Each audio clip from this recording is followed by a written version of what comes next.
Wally, I've said this before, but it's a perfect opportunity. We're talking about, sharing the starting load, and I can't remember when I first stumbled on this. Probably at University of Vermont, and we had a team that really struggled to compete. But one of the things that was important to us as a group, and we did this at U of C with Danielle as well, on occasion at least, is we would mix up the starters. But it was so important to the team to get off to a good start. Like I always, as a coach, really loved it when we won the opening face-off and we managed to make a pass or two and get it in deep to get on the forecheck right away. So if we started Rick Puttick's line in game one, and now Rick won the face-off, and then it's a team, so it's not enough just to win the face-off. You got to actually get the puck over the red line and get it in. And if Rick's line and the group of five did that, they got to start the next period. And it was a powerful motivator, especially in the female game. And the girls on the bench actually, even though they knew they wouldn't get to start the next period, they were actually excited and cheered if somebody won the opening face-off of a period and made a pass or two, got it over, got it in deep.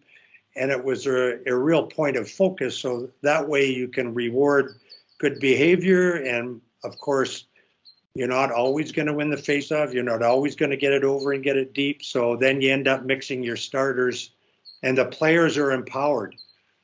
If they can do that every time, they're going to start every time. And everybody respects the fact that, hey, this is how you get to start the period or the game or whatever. So it's worked. I've never thought of that. It makes absolute sense, Tim. Great move to do that. Did you guys come up with it together, or? I forget what the genesis of it was, but I know it stemmed from the fact that at Vermont, we struggled to compete, and we got better every year, but it always made me feel good if we could win the face-off and get it deep, and we're off to a good start in a period or a game. And it's like, hey, let's make that a real focus.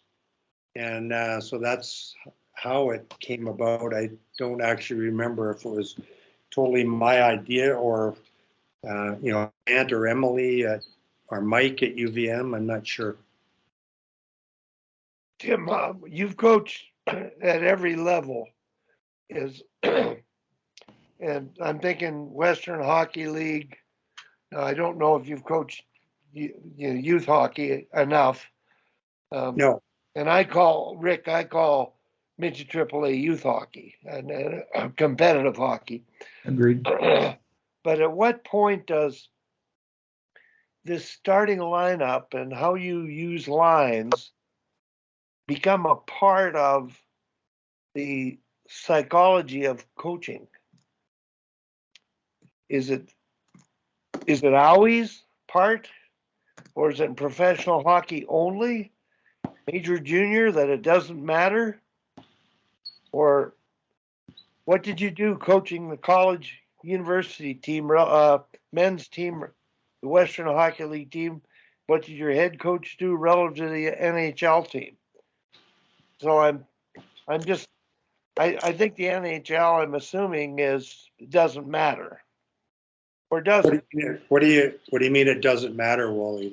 Well, I don't know. I think they're pros. They're expected to cope with whatever the coach does, and that's it. You mean it doesn't matter from the player's perspective that the same line is starting every whatever. Yeah, from yeah. The player's perspective. It shouldn't matter because they're being paid enough to take it, tolerate it. I don't know. I'm just asking because, like Rick said, he heard and he knew that this is the way they do things, but he didn't do it that way. And I just consciously make an effort to start a different line every period. I don't look at, and I really like the idea, Tim, of rewarding the first shift, like Scotty Bowman will record you scored a goal, your line, where you had a tremendous shift. You sit a shift and you're going back out again. I mean, that's part of the art of coaching. yeah, that's the article. So this is what I'm sort of curious about, Tim. And Well, I would have, sorry. Go ahead. I would have a couple of observations. Number one, I think it does matter to players at the NHL level even, but to your point, they're being paid and they're professional and they just deal with it. But I think we'd be selling them short to some degree to say, hey, that fourth line player or the third line player, that if they never get to start a game, it does matter to them. And a lot of NHL coaches do start those lines for the energy perspective. But I think that whole thing starts at a very, very young age, as soon as players are able to recognize the differentiation in talent levels, and for sure, who starts and who doesn't. Starts at a very, very young age. Rick, anything to add related to starters and the different levels of coaching and your thoughts? Yeah, as I stated earlier, Wally, I learned. Oh, now you're breaking up, Rick. Is that all right? I learned that it's important to the group as a whole. They one of the first things they ask you is who's starting. So I would post it on the board eventually. As I'm talking from the time when there were no rink boards in the rooms to making my own lineup sheet. But yeah, I would post it so that they would know that question would be answered by the time they came into the room. Secondly, I learned to start different people at different times because there was emphasis outside the dressing room, outside the locker room, as to who you're favoring based on who you're starting. So I made a point of starting everybody from time, not in a rotation necessarily, but we moved it around enough that it was obvious that there was no real set pattern here. There was no real set bias. Just one of the ways of managing the group within the group and the group without the group, outside of the group, trying to keep everybody on a level plane. As far as what you're starting or who you're putting out in the middle of a game, depending upon game circumstance, I don't know what's the best time to do that. As far as I can recall, I was doing that quite early in my coaching involvement. Depending upon what had happened on the ice, you may want to move a group out of rotation.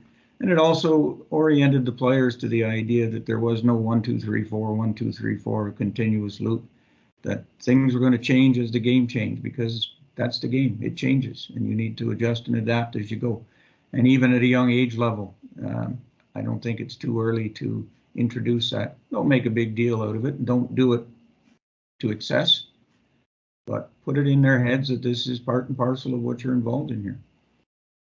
It's a really what's the best word? Vivid, noticeable statement of belief or lack of belief if you never start a particular line. You're sending a message, and you might think it's not important, but if line number 3 never starts a game, you're telling them you're not capable of starting a game. It's a statement of belief, and it's really important one. I definitely have, in my experience, worked with or observed coaches who, start the same line every single game, and it sends a pretty interesting and really not very productive message to the rest of the group. And I've been certainly guilty at different times in my career of just having that, I got to start them again because they're our best group, but it's not a good practice at all from my seat and our seat, I guess, our seat. Tom, when you coached state men and state women and Mount Royal women,